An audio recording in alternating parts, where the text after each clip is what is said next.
Hello friends, this is Shahzad and you are watching Shahzad Tech. In this video, I am gonna show you how to fix compass is not working on iPhone after iOS 17 update. So guys, without wasting any time, let's start the video guys. There is many method to solve this issue. First is check if compass is enabled. So firstly, you can go to settings, then you tap on privacy and security, tap on it.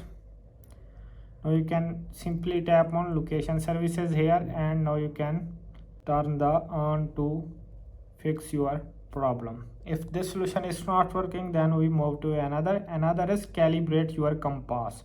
To do this, open the compass.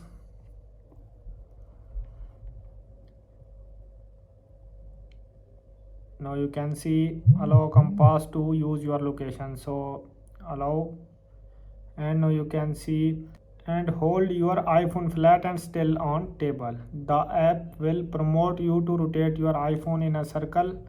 Follow the instruction on the screen and fix your problem.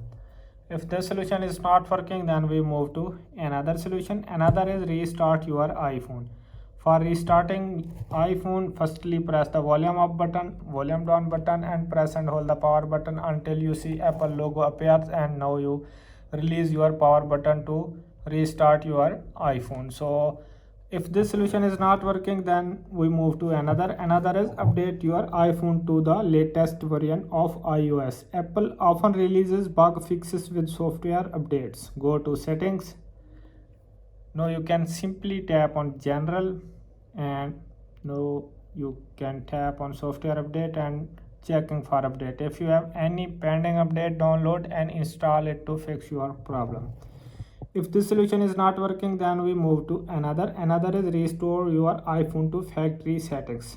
This is a last resort, but it can sometimes fix problems that are not fixable by other means. Back up your iPhone before you do this. For doing this, launch settings, general, and now you can see transfer or reset iPhone. Tap on it, and now you can see erase all content and settings. Tap on it. For doing this, firstly you can back up your data and go to the erase iPhone. So guys, I hope this video is helpful for you. If this video is helpful for you, then you subscribe the channel and press the bell icon for upcoming videos. Thanks for watching.